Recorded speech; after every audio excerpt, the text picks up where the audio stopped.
folks, welcome back to Ndaba Africa. This is Chris once again.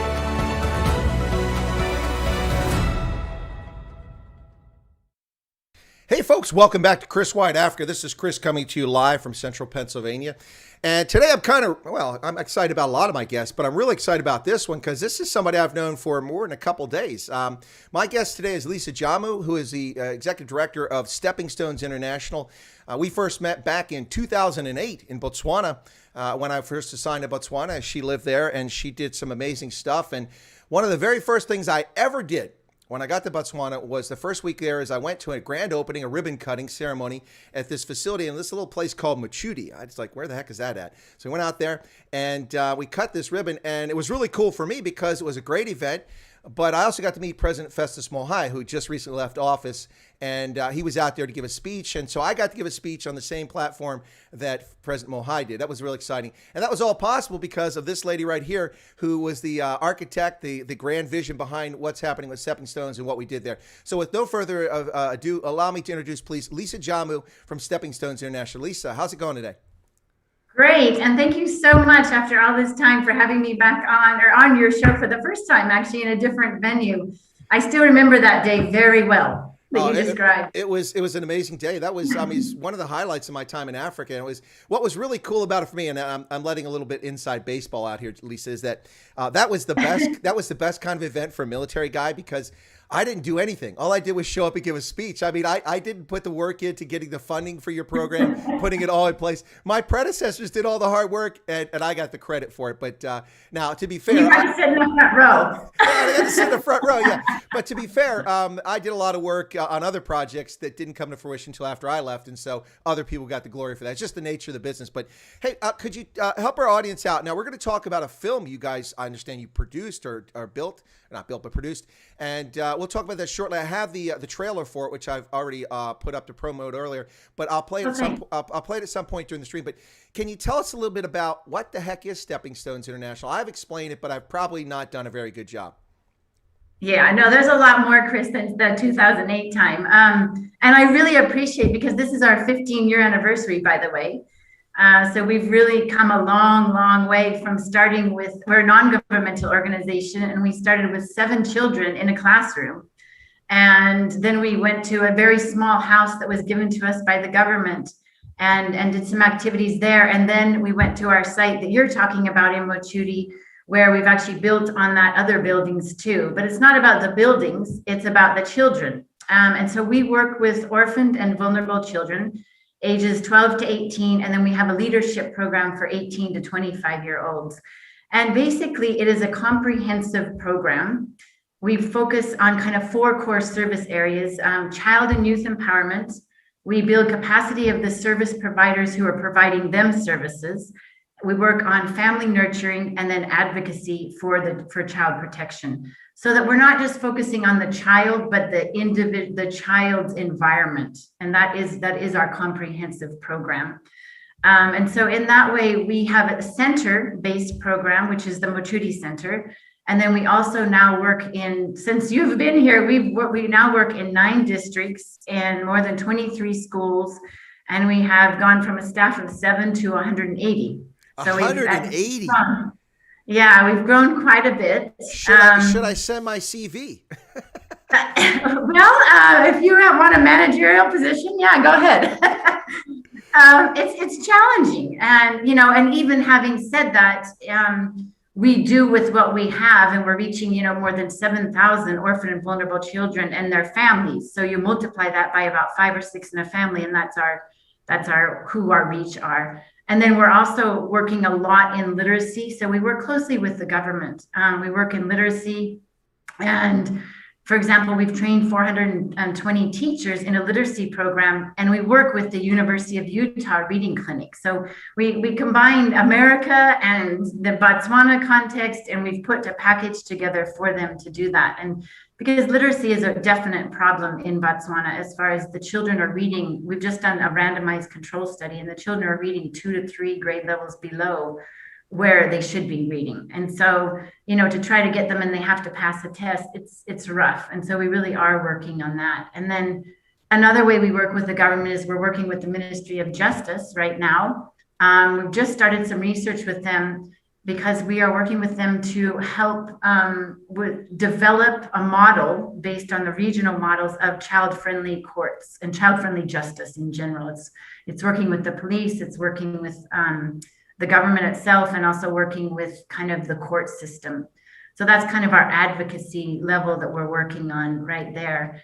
But, you know, as much as we're doing a lot and that we are funded in certain areas, we have just realized, especially during this COVID area and the gender-based violence that is going on in Botswana, that we have such a demand for our psychosocial support activities and services that we can't meet that demand.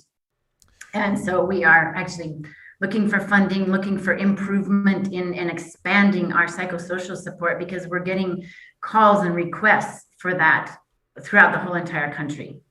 Well, it's interesting. So, yeah, that's quite a bit, Lisa. That's quite a bit more than when I was early involved with what you guys are doing. But just to let you know, and I think a lot of my audience knows this. Last year, honestly, one of the reasons why I took my channel from just supporting my consultancy based on Africa, trying to get American businesses to get involved in Africa, I took it from that with the lockdown and said, you know what, I'm very concerned, and I was, about all the ills that were going to come out of lockdown. I'm not talking about viruses. I'm talking about, and I said this in February last year, and when I started doing these live streams regularly in April, I said I'm doing this in part to give people an alternative outlet to listen to things, to talk, to experience things, and have some entertainment and get some news, that sort of thing. Because my serious concerns were with people locked down, especially like in South Africa. It's similar in Botswana, but it was really bad in South Africa, where you couldn't leave your home. I mean, you were arrested for leaving your home. And so now you've put children and spouses in a situation in which they may be exposed to the predator or their abuser, not just a few hours a day, but 24 hours a day, 7 days a week for weeks on end. And not just that, but the isolation, the loneliness, the concern about suicide, alcoholism, gender-based violence, incest, which nobody wants to talk about. But let's be honest, we know this, Lisa, in Southern Africa, just like the rest of the world, it's rife. And the abusers now have access to their victims so often. So this isn't a show about that, but that's one of the reasons why I did this, is to give people a chance to talk about it. It sounds like you're trying to reach out with the psychosocial stuff to help people out in the same vein. But when I've explained stepping stones, and you may not know this, but actually talk about stepping stones quite a bit on my program over the last year. Oh, thanks. No, you're welcome. I've mentioned it many times and to get people to know about it, because it's an awesome program. But the way I explained it is from the early days. And I said, kind of what you were doing was helping orphans and vulnerable children with HIV, or those whose parents were gone because of HIV, but affected by HIV.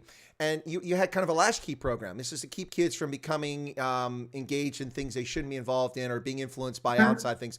And then the other piece of this too, which I really found rewarding, is that rather than like so many NGOs, you're not just, carrying the water for people. You're actually teaching kids how to get the water from the well. You were teaching life skills. You were teaching, small scale agriculture, checkbooks and stuff like that. And if I remember correctly, so you correct me on this if I got it wrong, but you'd even worked out a deal with one of the banks, FMB there, to give kids no charge checking accounts or savings accounts, so they would learn about individual financial responsibility. So you were helping teach life skills. I assume that's still part of what you're doing.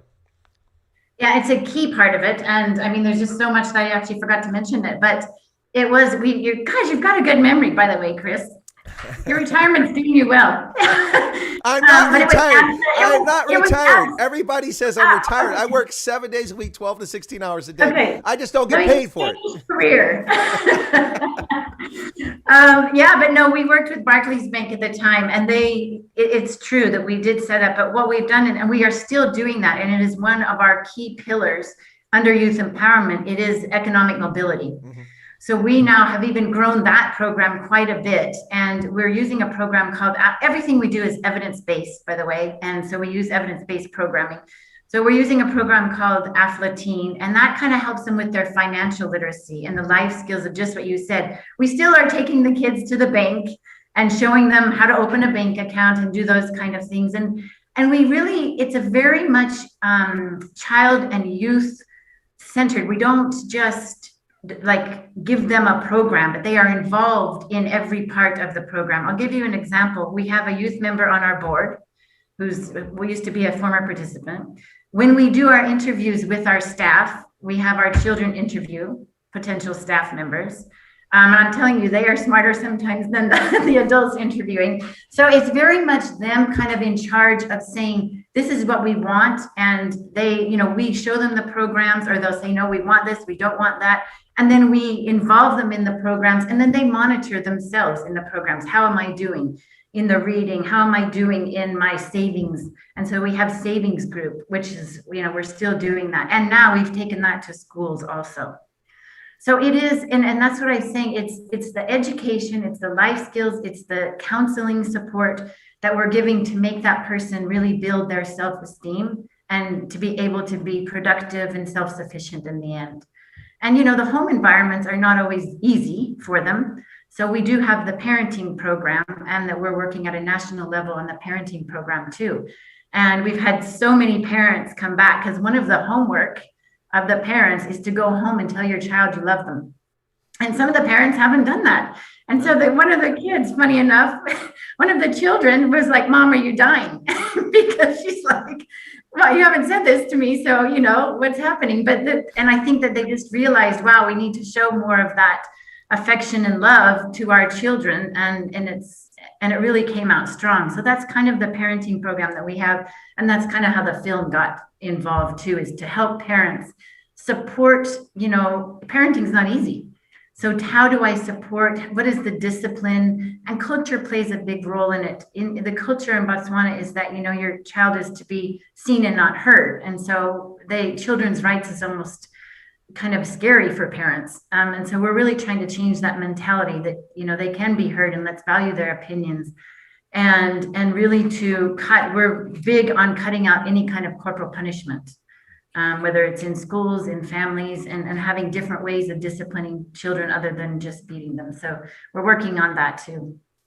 Well, that's quite a bit there. It's interesting what you're talking about with the fact that oftentimes, we license motor vehicle operators. We license motorcycle operators. We license radio operators. We require people to get passports to travel and identification cards.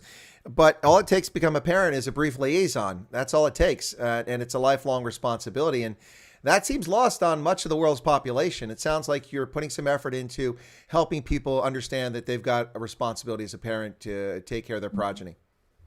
Yeah, exactly. So the thing I talk about, the life skills, that's what I loved about, all the stuff you're talking about now, this is even more reasons to like Stepping Stones. But the life skills is what I really, really appreciated, because a lot of those life skills, I don't know what your childhood was like, but I didn't learn those life skills growing up. And my school didn't teach me about what a savings account was, how to use a checking account, how to make a loan, what interest was. I didn't learn any of that stuff. And not just that, but also how to do a job interview, how to dress responsibly and how to interact with people in appropriate settings and that sort of thing. You pick that stuff up, but I think that if that's something you could help children with, young adults, I should say, rather than children, they're young adults with, then certainly that gives them a leg up, especially in a place like Botswana, where, as you kind of alluded to, it's patriarchal. Children are to be not even seen, certainly not heard. Oftentimes, be quiet and go off somewhere. Corporal punishment is the order of the day. And children's welfare isn't a high priority by and large in society. Is that an accurate statement or description as I gave it? I have to say it's changed. Okay, that's good. There has been a lot of change. Like recently, they've been relooking at the Adoption Act, the Education Act. So the government is now putting effort into it. They're redefining with the African Charter Rights and Welfare of the Child. They're redefining the definition of the child. They have subscribed to the ACRWC, and they are redefining that. They've been funding a little bit more the National Children's Council. They reported in the 2018 UN for the children's rights. So there has been change since maybe you were here. However, the budget to be able to implement the policies is still low, and we're all advocating for a higher budget for children. But there have been some changes, and I think that the policies in Botswana are actually quite good. Mm-hmm. But the policy is only good as the implementation. And so there are gaps in implementation, and people realize that. The government realizes it, and they are trying to make strides in doing something about that. The current administration is working on gender-based violence. The First Lady has made it one of her priorities to really focus on gender-based violence. So I think that there has been change, but there needs to be much more change, and systems need to work together. Like the police needs to work better with the social workers better with, all parties have their jobs. Now we just got to make them work all together and work closer. And they realize that too. Well, so it's nothing, no different. It sounds like you're saying that Botswana has a sound structure, a frame around it. They've got the right policies in place. It's a question of the resources and how they're implemented. Now, what about culture change? It sounds like culture's changed a bit too, but I mean, culture is one of the most difficult things to change. And then sometimes it's the easiest thing to change. It's just amazing how culture can be so stubborn, and then something happens and it just changes overnight. It's just amazing. Is culture changing in Botswana? It sounds like it is.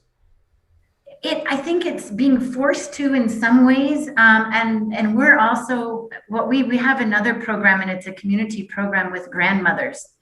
And I just love my grandmother's program is one of my favorites. They all come with their, with their dentures in, or no dentures, I should say. And they're just so sweet, but they're so proactive. They are so proactive in the communities, and they can make change.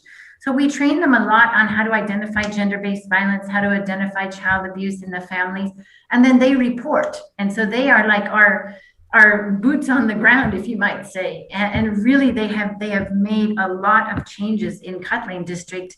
I mean, there was many cases of rape going up a hill, and it was in a bush. Mm-hmm. And the kids would get raped along this going to school. And so the grandmothers made a human wall to get those kids up to school safely.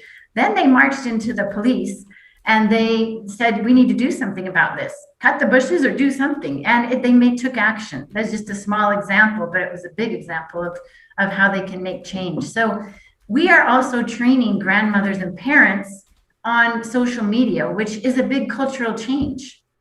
A lot of parents, a lot of grandmothers who are raising their children, they don't know what their kids are getting into in social media, the kinds of grooming that can go on in social media. And so that is forcing culture change in some ways. And now kids have much more access to information. So it's kind of pushing that change in culture both ways. Exactly. Yeah. So I think that it is this, what we are trying to do is not disregard culture, mm-hmm. but use the good things in the culture. There's something called boto. That boto means, to explain it, like it's a general respect for each other, a general kindness and integration and respect for each other. And so we use that kind of as a basis, like, don't forget boto. So when there's a rape case, we're like, well, this doesn't fit into the boto of Botswana. So I think that, we're we're using the culture to help us rather than knocking the culture down, because it's a very rich culture. And it is very important to keep culture, but realize that, there are children's rights. And so we come from a human rights perspective a lot of times. Well, let me bring in a few comments from the chat very quickly from some of the audience. Leizan, who's a nurse from South Africa, recently moved to Gaborone. Actually, hi. I think it might have been my advice because her and her husband were looking to relocate because they weren't so happy in Port Elizabeth with crime and things going on. And they asked me about Botswana, and we talked. We did a Zoom session. We chatted, and I told them, look, it's a wonderful place. It has its challenges, but it's a great place. The rule of law prevails. People are proper and respectful, and there is opportunity up there. And there are Afrikaners from South Africa up there, colored and white. Anyway, so she says that, well, the health department can't be worried about the pandemic if they aren't stressed about the fact that the nursing council takes years to process applications for registration. Ouch. Unfortunately, that's a true statement. She's still waiting to get it processed, even though she's a qualified nurse, which is a shame. She could be providing her services to people to Botswana. So that's unfortunate. Now, Vutsarko asked a question, and I'll answer it, and you can address it if you like, Lisa. But so Vutsarko says, Chris and Lisa, is it true that some NGOs are guilty of not spending most of the funds on programs, but get dollars gobbled up by overhead, and how has her NGO got around the wastage of funds?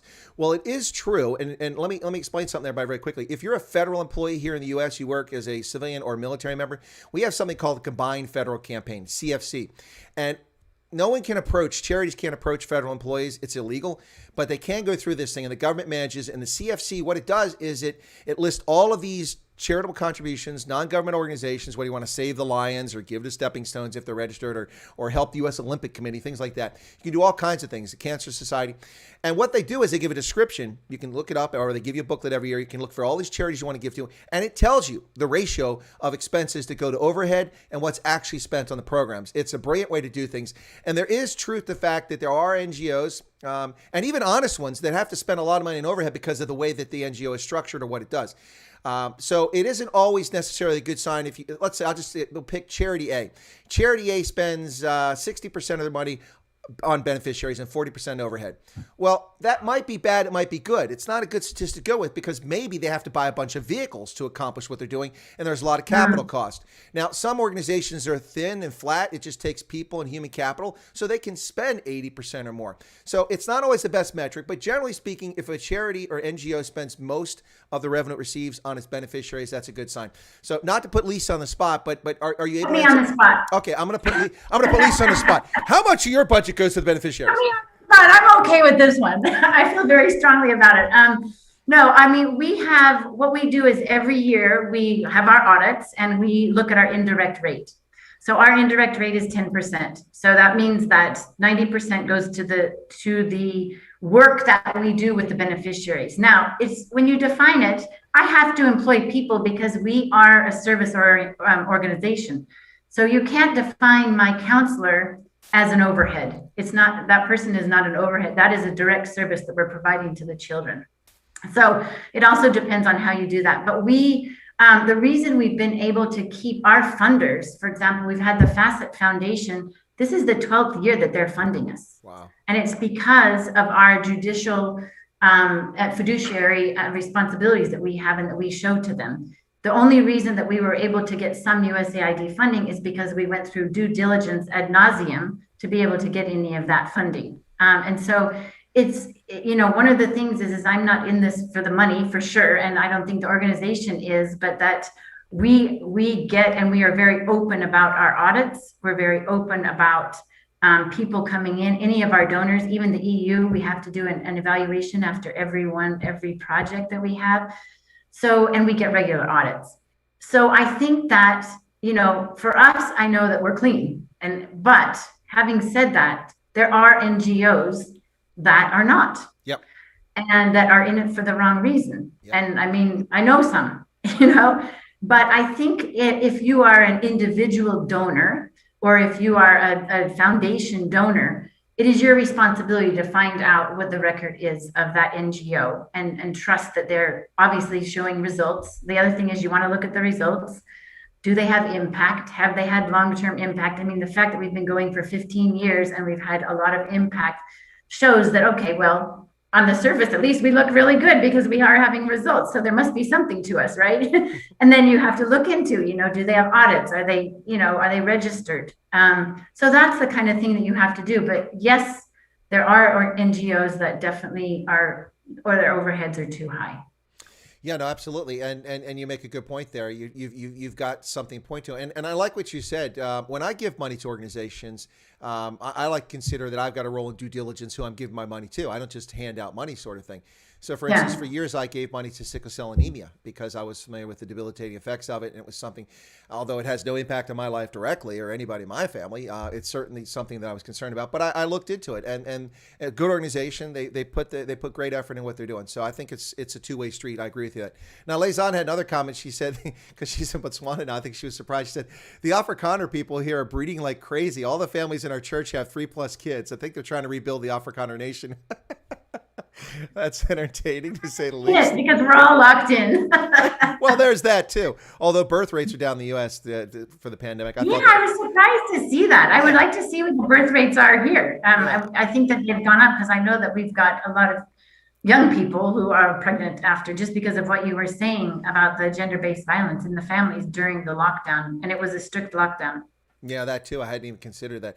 Hey, folks, you're listening to Chris White Africa here on YouTube. My special feature live guest today is none other than Lisa Jamu, who's Executive Director of Stepping Stones International, which is a nonprofit NGO that works in Botswana and perhaps even abroad. I'm not sure the status of that. We'll ask her in a moment. But before we get to that, I want Lisa to tell us about this. Now, they had a movie that they just produced, understand. I'll let her tell us about the movie, and then we'll show you the trailer. And Lisa and I will have to sit patiently because neither one of us will be able to hear the trailer because it plays on the software. But Lisa, can you tell us about this movie? And this is kind of, I don't, is it groundbreaking for you guys? Something new? Yeah, I am so, every time somebody mentions the movie, I get so pumped up. My heart gets going. It's called Ditunya Sarona. So it means our flowers. And it's basically, I'm very proud of it for a lot of reasons. It basically came out of us, we were developing an European Union proposal. And it came out of the fact that we heard a girl next door saying, you know, I'm a young mother and I don't know, I need your help. I don't know how to raise my child. And then in this room I was sitting, we were talking about like that we had 6 sexual abuse cases reported to us in 2 weeks. And we're like, guys, we got to do something about this. Let's focus on what? And it kind of, the light bulb went on and we said the family.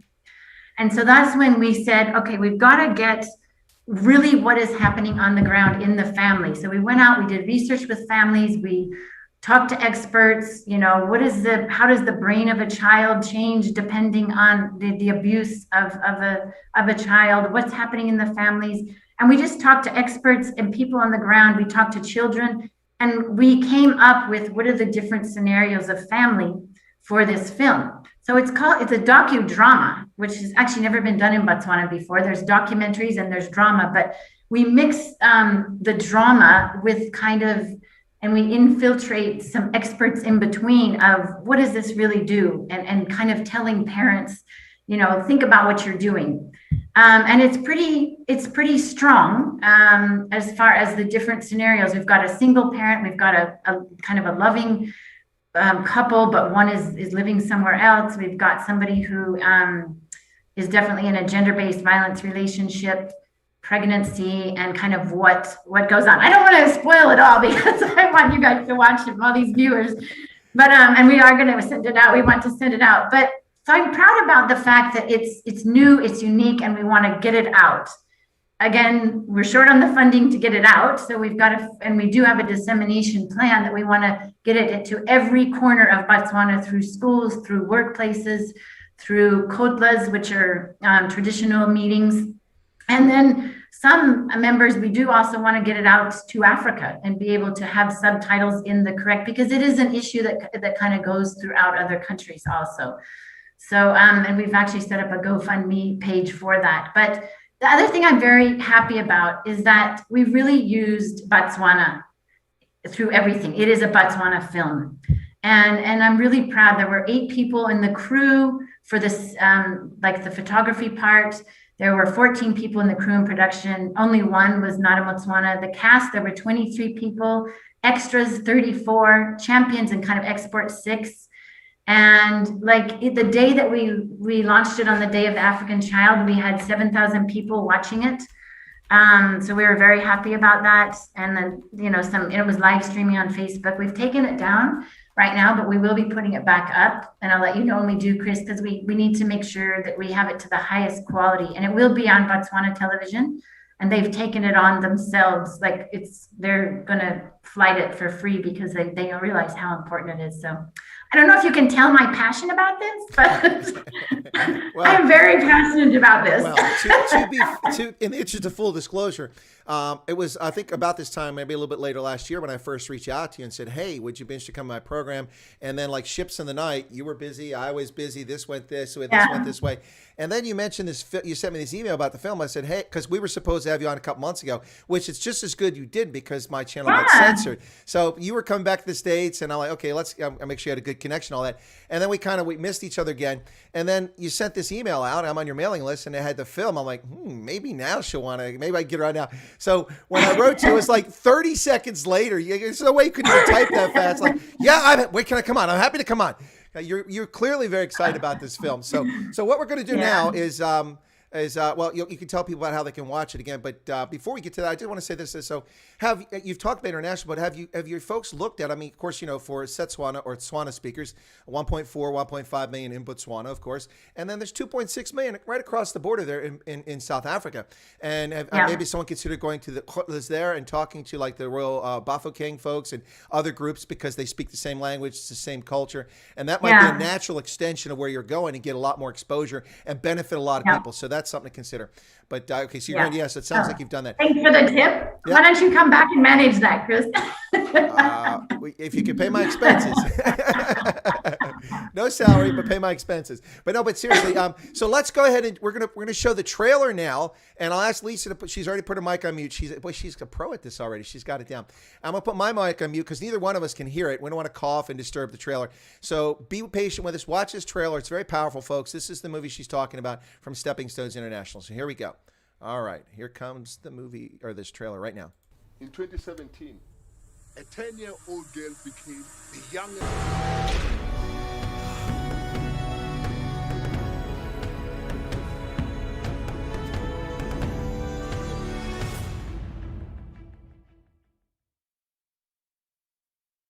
And we're back, folks. There you go. So before we get any further, there was where's this at? I saw this here just a moment. It was a very nice complimentary thing. Someone said, was it Food Soccer? Someone said they love the passion. Listen, I got to tell you this about Lisa. That passion isn't new. That passion was there in 2008. It was probably there long before that. And before I go any further, Lisa, this movie, now there is obviously cultural things that are Botswana specific or Tswana specific, but clearly what we're talking about here, you could easily have your NGO focus in central Pennsylvania, in Arizona, in Latin America, in South Africa, because a lot of these issues are universal amongst human societies. Yes? Yeah, absolutely.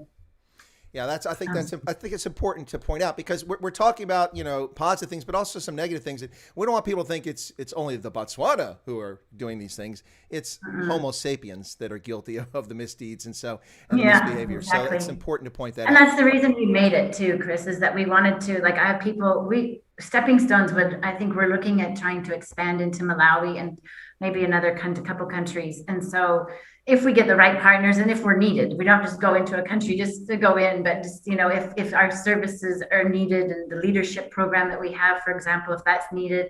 But so that is what we're looking at, is to be able to share resources like others have shared their resources with us. And so that's kind of what we're doing. And we are making a discussion guide that goes along with it. So to kind of point out, what do you see in the film? How can this be changed? What are the techniques that we can use? And it is coupled with our parenting program. So it will also be used to kind of entice parents also to get into the program. Well, the compliment that I mentioned, the love, the passion, so stunning here, came from Leovin Janssen van Rensborg, who's a dedicated listener to the program. So thanks for that, Leovin. I agree. The passion's really there. And Taz Girl says that this will resonate with so many ladies. No color or country will matter. Well, I agree with that. Yeah. So now, Lisa, you alluded to maybe expanding to Malawi. Well, it's not like you've never heard of Malawi. You've sort of been there, haven't you? It's in my heart. Well, it is the warm heart of Africa. It is, and it's in my warm heart. I'm so close to it. No, I mean, I am married to a Malawian, and so and have 4 wonderful children. So it is very close to my heart. My mother-in-law would love me to come there, and she's in her 90s, and so I think we need to get there soon. So and also I just think that it's not only that, but the issues that are there are very similar, and there are a lot of other non-governmental organizations in Malawi. But I do think that some of the services that we offer can enhance what's already going on. And that's the thing, is when we expand, we're not looking at going in and setting up and taking over the country. We might work with another partner and say, okay, let's, where do you need technical assistance in certain areas, like the literacy program or the psychosocial support that we provide. Let us train you, and you kind of take that on, and we just monitor the quality. I mean, there are different ways of working in every country that we're looking at. Absolutely. That's a good point. So you guys are pretty good at keeping data. Hopefully I'm not putting you on a spot with this, but you mentioned a number of kids that are benefiting from the services and the wider community and families now. But since the inception of Stepping Stones in Botswana, do you have a feel or have a number of how many kids have participated or young adults participating in your program to date? Yeah, it's hard to say because we've got the different facets. At the center, we've had more than 1,000 kids who come through the center. But that is they might stay for a couple of years. And so they come, it's an after school program. And now it's twice a day because of the shift system in the education system. But they might come and we might have 60 to 70 in a day come to the center actually, and we provide all the services. But now that we're in schools, I mean, we've more than 20,000 because we've been in so many schools. Just in the literacy assessments that we did for the randomized control study and the teachers we trained and the observations that we're following up on, we've reached 21,000 students. So I think that it depends on the different things. In the life skills program on an annual basis for the past 3 years, we reached 7,000 in the schools in our life skills program that we're going into the schools and providing. And then we have a USAID funded program called Dreams, which is basically what we do at the center itself. But it's layering, because a child doesn't just need education. They need, like you were talking about, Chris, the life skills, or the skills to be able to start an entrepreneurship, or the skills to attain a job. And so that really is within our scope of what we do. In our leadership program, we get the children, the young people, and by the end of the 6 months that they're with us in the leadership program, we place them in jobs and internships. And then from there, they are, or sometimes we help them start their businesses. And then from there, sometimes they're taken up into jobs. We've had one recently who started a job at a pie place and making pies. Then she got moved into human resources and did a really good job in human resources. And then from there, she got taken by another company. Recording in progress. So yeah, I think that is where we focus. And then we've got some with the move on the education route, that we have a boy who wasn't reading well. We got him up to level, and then he was accepted for a scholarship at a private high school called Marapula. You might know, Matt. Yeah. And from there, he went through, and then here the system is a little bit different than the United States. So they finish Form 5, which is grade 12, and then they have another 2 years called A-levels. He went through with scholarship all the way through his A-levels, got A's, and now he's got a scholarship going to the United States in engineering. Wow. So, those are kind of some of the things that the impact stories. While you get numbers, I think those stories are probably more prevalent. We've helped kids not commit suicide, to be honest with you. We've helped kids get through the court system with sexual abuse. So I think that those kind of individual stories are, to me, more important than the numbers, but we are reaching the numbers too. Well, and there you've stolen my thunder very eloquently. That was my next question. It's okay. My next question right down here is success stories. So if you could tell us, I've got more. I know you do, and so you opened that door, because obviously an activity that has this sort of impact, it's much more than we help 1,000 people, we help 500 people, as you said. It's this kid who couldn't get through school, would never have gotten through school because it wasn't getting the help from wherever the help should have come from. And your organization was able to step in and help this kid. And now this kid's going to school for engineering. That's a bit beyond me. Engineering is not a degree I could study at university. Trust me, it's just not for me. But I mean, there are other success stories. I mean, can you tell us anything? I mean, maybe there's entrepreneurs, maybe there's kids that have gone on, gotten amazing degrees, or maybe they become, I don't want to say politicians. I don't know if that's successful, but some success stories you can share with us would be great to hear. Yeah, I think there was this one, and this is kind of a story, and I'm able to use his name because he's very public. There's even a video on him called Lucky Moore. It was a long time ago, and we have this thing kind of like, I don't know, it's like a Young Stars thing, and they go up and they show their talent, and then they're chosen at the end. So it's kind of like the stars that you see on TV. But his dad wanted him to be a panel beater, and he ran away because he didn't want to be a panel beater. And we met him one time. He was in our program, our leadership program, and he was sitting around our campfire that we had and started singing. And we're like, oh my God, your voice is amazing. So we got him some more singing lessons, and then he entered this contest and won. And we had to bring their parents there because they didn't even know their son was singing, and won. And because of that, he started his own business, came back to Stepping Stone, started a choir and a drama group, was hired for many kind of gigs with Barclays Bank and other kind of organizations to do performances, and then got into school and studied music in school, and then has progressed, and he's going on and on and on and on. That's awesome. I mean, that's just an example. Yeah. And then there's another young girl recently who came through our program, and she had been sexually abused, and we had a lot of social, emotional things we had to deal with, because a lot of times these girls who are abused, and boys, but we see more girls, they lose kind of their self-esteem. Yep. And so they kind of lose, like, well, I guess I'm just used anyway, so let me just, be with any man or get pregnant or whatever it is. And so we really have to work with them closely to get out of that stage. And so we got her, and she was able to, and she was quite bright. We got her to kind of admit who was doing these things to her. And then we got to the point where she passed her standard sevens, because in Botswana, you take very heavy exams. And then if you don't pass, you don't go on. So we got her to the point where she passed her Form 3, which is grade 10 in the States. And she's now successful in going to Form 5. And so it's just, if we hadn't got her that counseling support, she wouldn't have been able to focus and finish her exams. So small stories like that, and lots of family stories. I got a lady who just wrote me a long message saying, thank you for my son going through the leadership program. I couldn't make it today. I'm so sorry. I hope you don't think I'm a bad parent, but I really appreciate the work you're doing. And now he's going into university because all he's learned in the leadership program. So, we get those really good stories. No, those are awesome stories, and I'm sure there's plenty more. We could probably spend a few hours talking about it. Otherwise, the program wouldn't continue, and you wouldn't have kids flocking to it, looking for the services, obviously. But when you started, there was a focus on HIV affected, HIV orphans. It still is. Now, is that a component, and how does that play into it? Is there also a component about teaching young adults about sexual responsibility and that sort of thing, and behavior, that sort of thing? Yeah, that's part of our life skills program. So when we say life skills, we talk a lot about sexual reproductive health, a lot about goal making and decision making. And we're actually in the process of partnering with UNICEF and USAID and making an app, a youth app, where they will put in what their risk factors are. Like, I drink 3 times a week, or I have 2 partners, or whatever it is.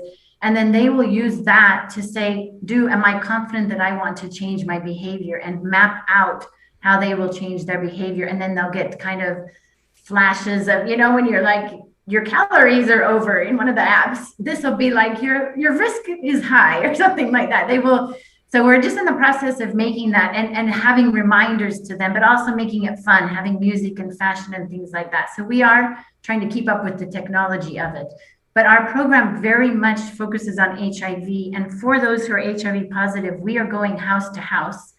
So we do a lot of home visits and identifying and making sure that they adhere to treatment. So we work very closely with the clinics, and we get the list from the clinics. We make sure that we're kind of the link between the individual and the clinics to make sure they're adhering to ARVs. And now we are focusing a lot, because PEPFAR is quite bright about all of this, and the government is focusing on viral suppression. So now we're really focusing on, getting the virus suppressed and tracking that also. So we still do quite a bit, both on the prevention side, but also on the treatment side and the care. Well, that's very heartening to hear. It's one of the things that's frustrating for me with the advent of antiretrovirals, and I don't want to say universality, although Botswana became the first country in the world to guarantee free access to all Botswana anyway. It's the refugees couldn't get it, but a small number there. But universal access to antiretrovirals. But one of the frustrations for me is when antiretrovirals hit the scene in a heavy fashion. So many people became careless and lackadaisical about it. Oh, it's just a chronic disease. I can take a pill, but it's not. Those drugs are just are toxic to your body too, and it's either that or die. So you take a choice. But it's also proper nutrition. It's also the socio-psychological things you've talked about. It's a lot of things. It's not as simple as taking a pill. And it sounds like you're attuned to that, and your organization is aware of that, and so you're making sure that the people who are on antiretrovirals are being serious about their proper care. Right. And by the way, Chris, that has changed too. Now foreigners and refugees are also able to get ARVs, free ARVs, and that's just new actually in the country. So that has also changed for the better, obviously. But the other thing is that we have a teen club. So they meet the first week of every Saturday, and we work with them on stigma, discrimination, on they're teenagers. So being able to have safe relationships, and being able to, use protection. But then if they later on want to have a child, how is that safe, and how do we do that? And So we do a lot of education around that, and a lot of, again, high risk behaviors, trying to reduce those high risk behaviors through the dreams program that we do.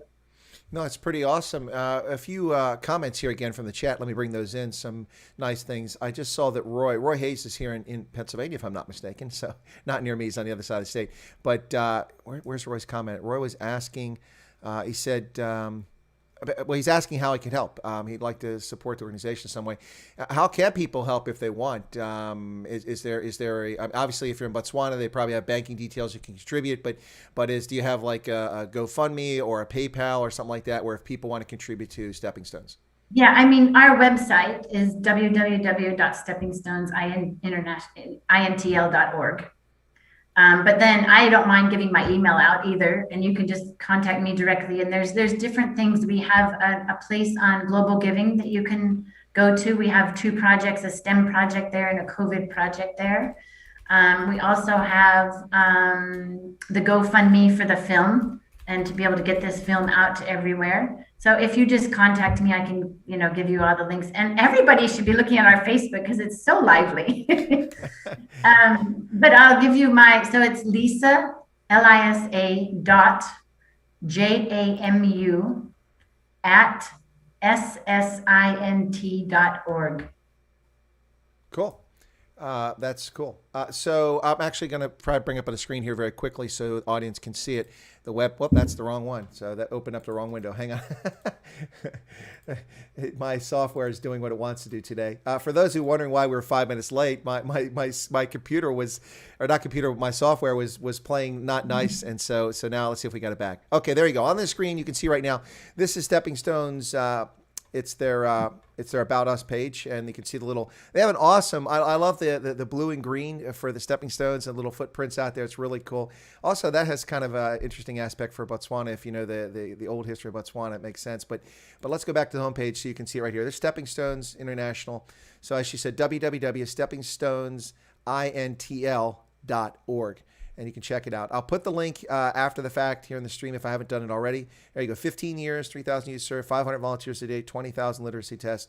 Yeah, so that's the page. And you can, if you want to support and help, you can go there and check that out. Let's see. There's some other comments here. Taz Girl says, every life changed is a life saved. Yeah, everyone is precious and reason to be celebrated. Awesome job you and the team are doing. So nice compliment to Lisa and to Stepping Stones. Oh, that's where Roy's comment was. He says, I take my hat off, but he's not wearing one, to Lisa and their cause. He needs a way to help the organization, which we've hopefully just provided. And Lazan said, wow, that's awesome. Just trying to catch up with some of these comments here. And then let me see if there's something else here that's appropriate. Yeah. And Cecilia Tula is clapping. I don't know if you know Cecilia. Oh, yes. Hi. Cecilia, if you're not a subscriber to Chris White Africa, become one. Maybe we could gain a subscriber. Yeah, you should. I'll tell her. And one of my moderators has just put your link into the stream. Thanks, you mods. It's good. I didn't have to remind my moderators. I forgot I got moderators there. But yeah, so one of the moderators just put the link in there. So that's awesome. If anybody wants to check it out, be sure to share that with folks. Look, it's a really, really amazing activity. And you can, from my description of it previously on the show when I've mentioned and how I described it here, and how Lisa's described what they're doing, clearly this is an organization that has gone far beyond what they were doing 12, 13 years ago. They're doing an awful lot more, and they're helping a lot of folks, and they have ambition to take it further, it sounds like, maybe at my suggestion to South Africa, and of course Malawi, as Lisa talked about. But the film, what inspired that, Lisa? I mean, was it a particular moment? I think you might have discussed this earlier, but some people have come in this stream later, so if you could just kind of tell us about what inspired the making of the film. It literally was just a young mother, as I mentioned earlier, that came in the room and just said, I need help. And we have a young mother program, a program to be able to get them, so that they understand what it means. They're still young, they're children themselves. And so they're trying to understand, how do I raise this child? What do I do with this child? And then, so that kind of that parenting perspective, and then also just the sexual abuse cases that we've been having and that have been reported, and parents asking and saying, I need help. Parenting is not easy, as I mentioned, and so I think that's kind of what inspired it. And also realizing that the family is the crux of society. So if we don't go to that root and start working with the family and engaging with the family and having honest discussions about what's really going on. And I think that's what the film comes out. We had former President, First Lady Barbara Mohai watching the live stream, and she was texting me in the middle and at the end and saying, like, you know what? I'm thinking back, did I do the right things with my children? Did I send them to this place and not realize that there was a man there that I shouldn't have had sent them to? But, I think it just like, your music lessons or whatever it is. But I think that it makes people think, and it makes people realize that, wow, we need to be more cautious and protective of our children and know what's going on in their lives. And really treat them with respect and listen to them. Because a lot of parents will just say, what are you saying? Or a lot of times the sexual abuse is swept under the carpet. And you'll see that in the film, that it's the aunt or the uncle comes in Botswana context, in a lot of African countries, and says, no, we're just going to get this paid off. The person who impregnated this girl is just going to pay the family. And then they don't realize that, and they see the child outside playing and they think everything's okay, but they don't realize the trauma that has affected that child, and that child then goes on years later and the cycle continues. And especially for the boy child, you see, gender-based violence in your family, that's going to get repeated later on. And so really that is where it's come from, is we're trying to stop that cycle. No, absolutely. Sorry, I was just taking care of something in the chat there. No, absolutely. And that's the thing that's quite disturbing about this, is because a promising future, a promising life for a young child, male or female, but frequently females, but also males, it could be going somewhere. Someone that could be an astronaut, someone that could be a banker, it could be an officer in the military, it could be a police officer, it could be a medical doctor, becomes shy, withdrawn, not engaging, stays away from people, and doesn't trust, and then winds up in a cycle that continues throughout a lifelong.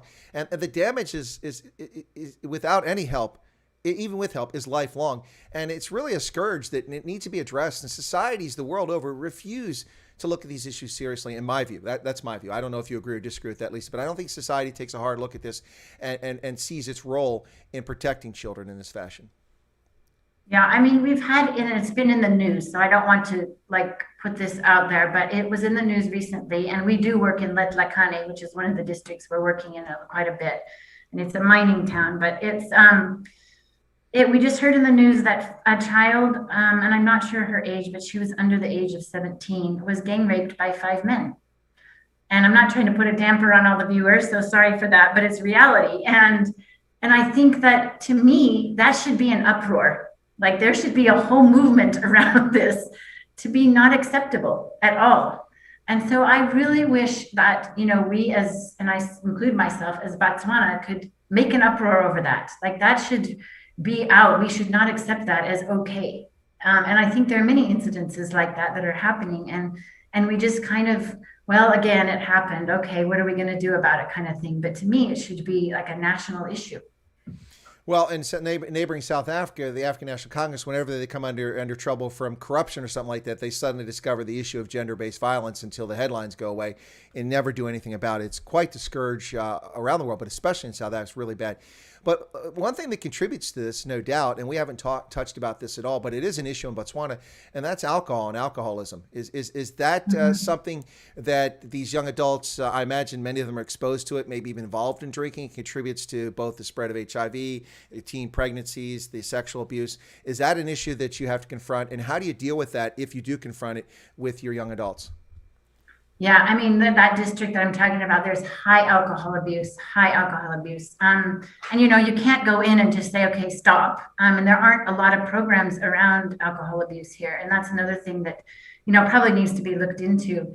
But I think we work with, and that's why the parenting program is so important, is that if we can get the parents to focus for a couple of hours and come into the program and keep returning, and we encourage them that they're doing a great job, it's positive parenting, then, there are small changes. We had one parent who came and said, look, I was drinking, coming home and beating my wife every night. And he stopped drinking. He's like, I did not realize the effects of it on the child. Like, they just didn't realize it, that was their lifestyle. So I think that little baby steps. Another thing, though, is that there are shebeens, places where people drink. And what happens is that is their money making, that is their way to support their family. So you can't fault them for having those kind of outside bars and that, because that is their income. So you have to balance, having children around that scene. What are you going to do? How are you going to protect them? But this is your income. So it's a very fine line, and it's very difficult. But I think that and I'm hoping from this film, people will understand more about these issues. And we do want to have more in the series. We want to do something more on the boy child. We want to do something on alcohol, as you're saying, Chris. So there will be coming more if we can get the funding to do it, to bring these issues out and have people start talking about them. So it sounds like the intent, the desire is to have a series of films, not sequels, but a series. Yep. Yeah. Now, this is a question that we never contemplate, especially with the enthusiasm we have for Stepping Stones. But there'll come a day sometime in the future, hopefully the very distant future, in which you either step away because it's time to retire, or it's just time to move on, or you've decided to go and start something new. How is Stepping Stones set? Do you have your staff? Obviously, I would hope that, and I assume that you train them to run the place and are there without your vision and then continue on. Do you have a look? Because that's what leaders do, Lisa. Leaders have a strategy. You train your subordinates or the people working around you so that they can take over. How is Stepping Stones set in that situation? I would have said maybe 6 years ago, no way, but definitely now.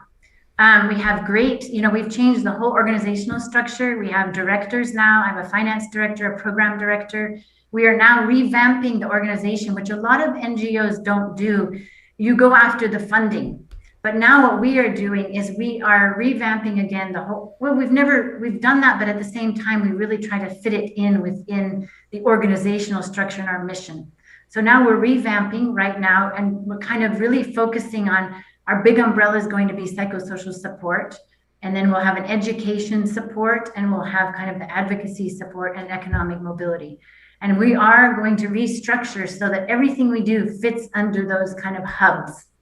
Even any funding that we might get, even though it might be funded by one donor, everything will be fitting under those hubs. And then that will be the structure. And that organizational structure is also set like that. We're also looking at opportunities for social entrepreneurship. Look, it won't fund the whole organization, but for our literacy program, for example, here, there are Chinese and others who want to learn English. So if we were to have a clinic, a literacy clinic, and set that up, have them, it's a for-profit clinic, but then the proceeds of that also then help fund the center and also the activities in education. So we're looking at those opportunities as far as, some financial sustainability in that. And as far as the people go, it's hard because an NGO doesn't have the highest salaries, believe me. And, it's hard to attract high talent. So we have to attract people with passion and people who are willing to work and people who care about what they're doing and have skills. And so I feel very strongly that our director levels have high skills. We're working at the middle management now. It probably needs more support, but we're getting there. And so I think that in a couple of years, what I'd like to do is to be able to have that country representative, because I play two roles. I play the country representative role and I play the executive director role. So if we're going to expand, I have to be able to take that time to expand. But I think we're in a very good space right now of somebody to be able to take the country representative role over. No, that's excellent to hear. I mean, that's for me. Every project I ever worked on in Africa, every job I was there in the military for that matter. But in the military, I wasn't really influencing the future of the military. I was dealing with missions as they came, but still looking long term at the development of my subordinates. But with everything I did, like in Botswana, it's we're looking at projects. Other people are like, okay, let's build this. Well, my goal is not build it for tomorrow. It's to help someone look 10, 15, 20 years down the road. And that's what we did with the Botswana Defense Force, is to help them build things so the future is taken care of and assured. Sounds like Stepping Stones, that's the whole focus of what you're doing. And now you've got the organization to a stage where it also is, as an organization, structurally set in that same fashion. Yeah. Our systems are definitely in place. We're building up our monitoring and evaluation. I would say 5-6 years ago, maybe, we didn't even have a monitoring and evaluation department. We were collecting data and then trying to do it in the programs. And so now we have that department there. We have, a fully fledged finance department, an excellent finance director who is kind of managing that. And then we have our program director who's really overseeing all the different types of programs. And so I think we're on the right track. Well, when I say bright lights, big city, we might think of New York or Tokyo or something like that. You wouldn't necessarily think of Gaborone as bright lights, big city, but it is the capital, and it is close by, and it is very natural for many organizations to collapse in, and that becomes the center of their operations or hub. Are you guys still based in Machuti? Is that still where the center's at there? Is that the hub of which you do all your activities for the whole country? Yes and no. We have an admin office, and we do activities in Gaborone because of where our donor wants us to do the Dreams program. So we are there, but our center is still based in Mochudi. But we also have kind of like, I would say, little offices, and we share offices with other organizations in many different districts. Good Hope. We're in Hansi, clear out in the Hansi in the desert. We are in Tutume. We are in Letlakane. So we are out. No, that's awesome to hear. Hansi really is out there. That's quite. Yeah. If you're looking for a remote, Hansi's the place to go. My goodness, that's out there in the Central Kalahari.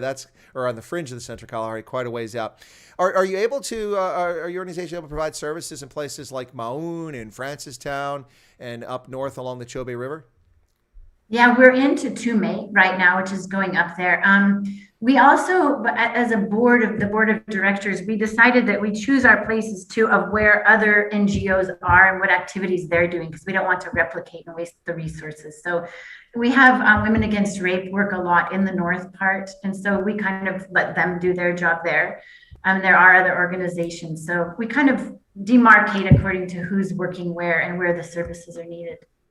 Now, Lezan, the nurse that's awaiting accreditation there by the board in Botswana says, she says it is a big city. Construction's crazy. Okay, Lezan, I'll take your word at that. So it's not a big city to me. They're building new overpasses, Chris. You won't even recognize the place when you come back. Well, I have been back, but you might even have a freeway. Yeah, there you go. But no, I have been back, but 2018 was the most recent visit I've been back there, so it's been a couple of years still. But yeah, no, that's the thing about Gaborone. But if they keep building the city, that reservoir isn't getting any fuller, so that's a problem. They're gonna have to start capturing moisture out of the air like the Namib Desert or something like that. Yeah, pretty crazy. And now we have proper traffic. Well, we don't. You don't need that. No, we don't need that. But I'm just telling you, it's really growing. Yeah. So quite interesting situation. Well, we could probably talk for hours on end here, but let's just, for the people, because honestly, a lot of people came in here late. We've had audiences come and go as we go through this. Folks, you're listening to Chris White Africa here on YouTube. My special feature live guest today is Lisa Jamu, the executive director of Stepping Stones International, a Botswana-based non-government organization that helps young adults and children with life skills and many other services. That they've been doing this for 15 years now. It's their 15th anniversary. So we're celebrating Stepping Stones' 15th anniversary. And also they've produced a film. And we had Lisa tell us about the film a little bit later on, but if she can give us a quick synopsis rundown, just what the film is one more time. I apologize. I ask you for your indulgence, Lisa, because people come and go. And just to reinforce about the film. I know you're really excited about the film, so I don't think I know, I can talk about it. No, I also want to mention, though, our 15 years, because if you go onto our Facebook, too, there's we're having a 15-minute walk challenge for everybody. And then you send in videos that you're supporting youth and how you're supporting them on your video. So please, people, participate. I think it would be fun and also get exercise for you. So it's 15 days of 15 minutes challenge. And it's just to, join in our celebrations, too. But as far as the film goes, Ditunya Tsarona means our flowers, and it's a parenting docudrama. And in the docudrama, we have scenarios and kind of a whole storyline of different types of families and what they go through. There's gender-based violence, there's a pregnant girl, and the whole theme of the story is who did it kind of thing, and who impregnated this girl, and how these kind of activities happen, and how the different families work, function. Basically, there's a single mother, there's a couple who are, happily married, and even though he works away, he calls his daughter, and the support that is given to the child. So a lot is through, and you'll see subtle things, and I'm giving away a little bit, but it's not the big plot line. But you'll see subtle things in the movie, like at a certain point, the social worker is talking with the kids and the mother, and we did this on purpose.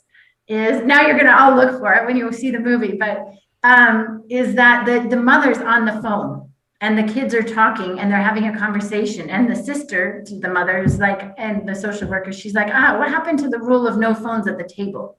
So there are subtle parenting tips that come through the docudrama. And then throughout the drama, there's like stops of experts coming in and saying, this is what happens to a child's brain when you're, undergoing trauma. This is what happens, if you're talking to your child a certain way. And we have real parents on the film too from Botswana that are talking about their parenting background.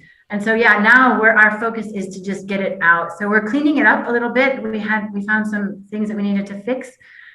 So we're doing that, and then we will get it out on Botswana television, and then we will also get it out to all different areas. So we want to get it in workplaces, to all parents, basically, and even to children, so that they also know what they should start expecting from a child. And one thing I forgot to mention is we have a parenting program that goes along with this, but we also have youth change agents. And the youth change agents are ones that are coming up and they're saying, we want change in our society. And they're going on radio, they're going to service providers and telling people this is the kind of service we expect as a child from you. So we train them to be advocates for themselves, basically. And they are going out into communities. They've talked to chiefs, they've talked to healthcare workers, and we're getting them on radio to say, we know we have to respect you as children, but this is what we want from our parents. And I had one child say to me, you know what? All I want is my parent to sit down and spend time with me and give me guidance and just listen to me. And so you can tell that the children are not getting that. And so we also bring that out in the film. Well, that's a pretty awesome wrap up of all that stuff. Thanks for that, Lisa. There's some more great comments coming in. People congratulating Stepping Stones on his 15 years. It's really, and there's a couple people here. One who's in marketing in South Africa had asked me to pass your contact details. We'll chat offline about maybe helping with marketing. And Jax, who runs Pink Ladies organization, which deals with gender-based violence and sexual abuse in South Africa. She asked me to pass contact information. I don't have your current mobile, so we'll chat offline, and then I'll pass and I'll pass that information to you. So if you want to reach out to them and get in touch with them, maybe something can come of that. But I have to say that it's a great joy to see the enthusiasm is still there. The fire is still burning just as hard as it ever was. But is it a fair question, Lisa? If it's not, then tell me no. But is it a fair question to say, listen, you've been involved in this for a long time and your passion's there. What drove you to this? I mean, obviously you're a mom. Maybe that played a role. You're a woman. Maybe that played a role. Maybe the way you grew up, the things you saw around you, you said, "Hey, I can make a difference." But where does this passion come from? Because it's unbridled and it's wonderful to see. Well, I think as a child, I was so fortunate that my parents, we would have a lot of international students from Japan and different countries come, and Vietnamese. I remember when I was little helping the Vietnamese refugees. I'm originally from Salt Lake City, so we were helping them. And I always just found it intriguing. And I always wanted to travel the world. So that was number one basis. International work was definitely it. And then I carried this little black baby around all the time. It was my favorite little baby. And I was like, oh, maybe one day I'll have a little black baby, not knowing that I actually would have a little black baby later on. But it always just kind of like, I was always intrigued with Africa. And then I went and I studied at Georgetown University and studied international development at American University, and really had this passion and drive. And I have no idea where it came from to go to Africa. So I got chosen to go with Project Hope to Malawi. 2 weeks later, I called my mom and I said, I'm going to Malawi. And she's like, where is that? And I said, I have no idea. Let me check. And then got my shots, got on a plane and left. And I was working on a malaria project there. And again, I had studied malaria, but had no idea what I was doing, only to find out that I was the boss of somebody who knew much more about malaria.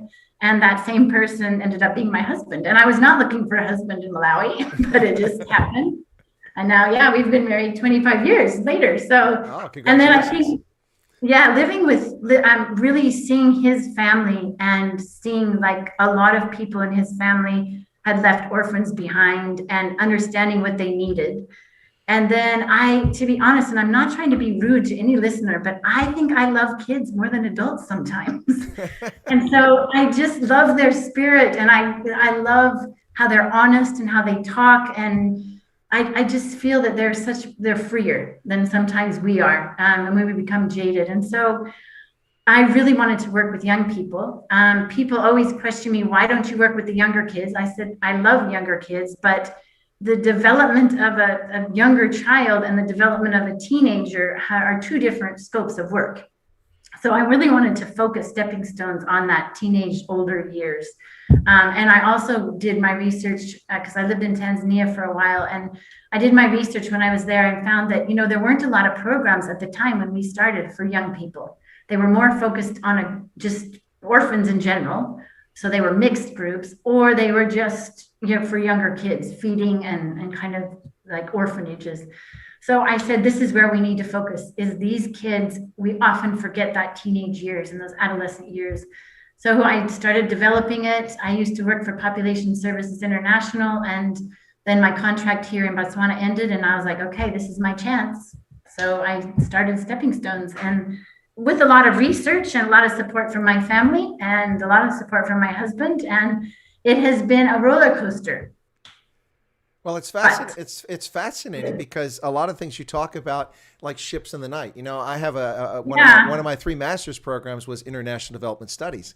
Interestingly enough, an odd degree for an Army officer, but one that I worked on nonetheless. And it was involved community and regional planning, international political economy, and cultural anthropology, which I thought melded very well. Some people look at me strange, but I thought it melded well. Now, to be fair, I knew where Malawi was before I ever went there. So, okay, I did. Oh, I know it very well now. Oh, yeah. Now you know it.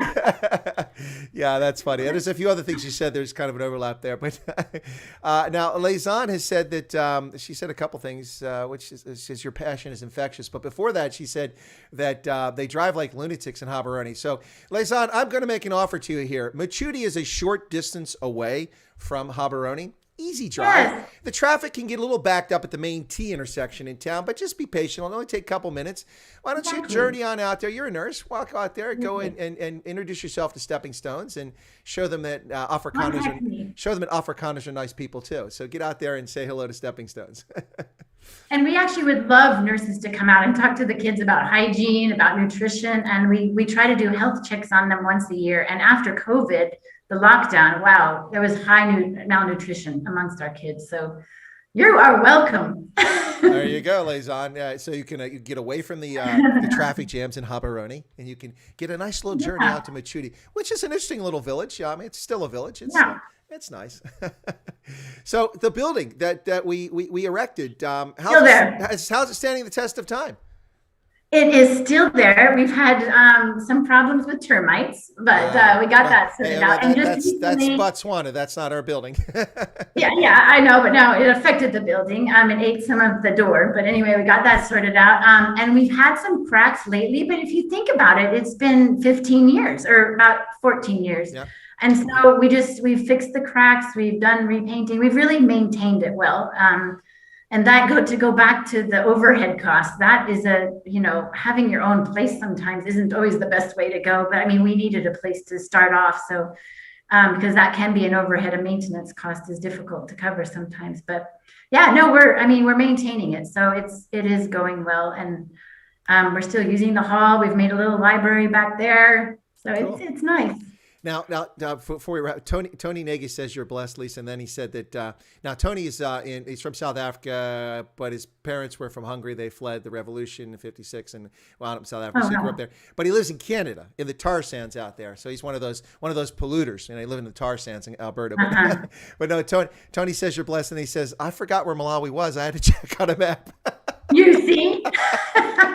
But it's an amazing country, the warm part of Africa. It is. It's amazing. Very warm people. Enjoyed every moment I spent in Malawi. And especially the Shire country. I actually love the Shire country. It's beautiful there. Yeah. You go from the long way down in that area there on your way to Blantyre. It's just unbelievable. Beautiful. It's like Middle Earth. Yes. Exactly. Well, listen, like I said, we go out all day, but you've got some other things to do, and I've stolen enough of your time for today. We've already shown the trailer for the film. You want me to show it one more time? Can we show it one more time? Then we'll come back and close, or? It's up to your viewers if there are new people on, sure. Okay, let's go ahead and do that then. So both of us put our mics on silent. You'll get to hear this trailer for this film, and then we'll come back and we'll wrap up this session with Lisa Jamu from Stepping Stones International. All right, and so I'm going to mute. Here's the trailer. in 2017, a 10-year-old girl became the youngest.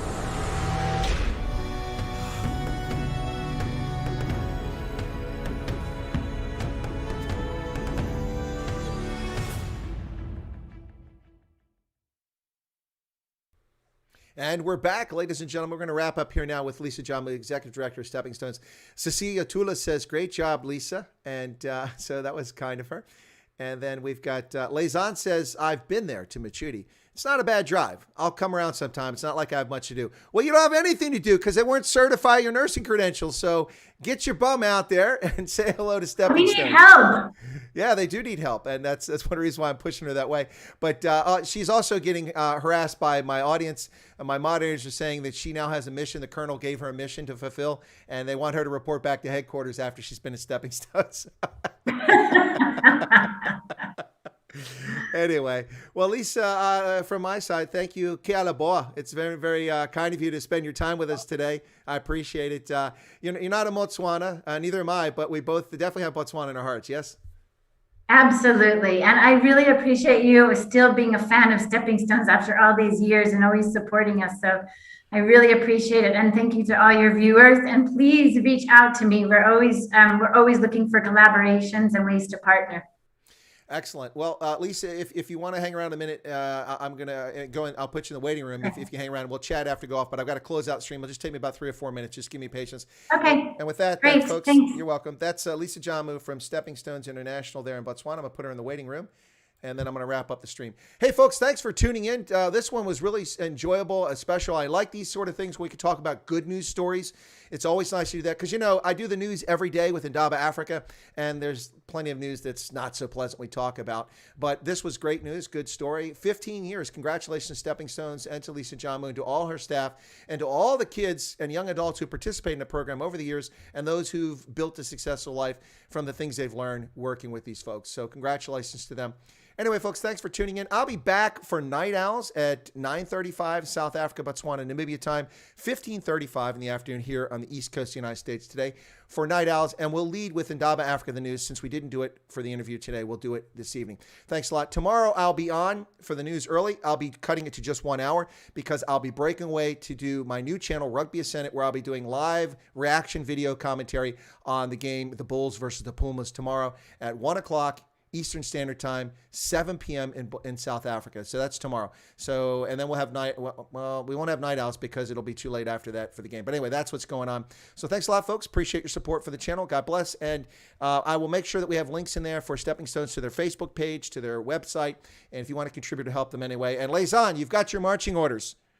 I'll send them to you electronically so you know where you're supposed to go. Anyway, thanks a lot, folks. And have a lovely day. And we'll catch you here on Night Owls shortly. God bless. Where is my closing credits? There they are.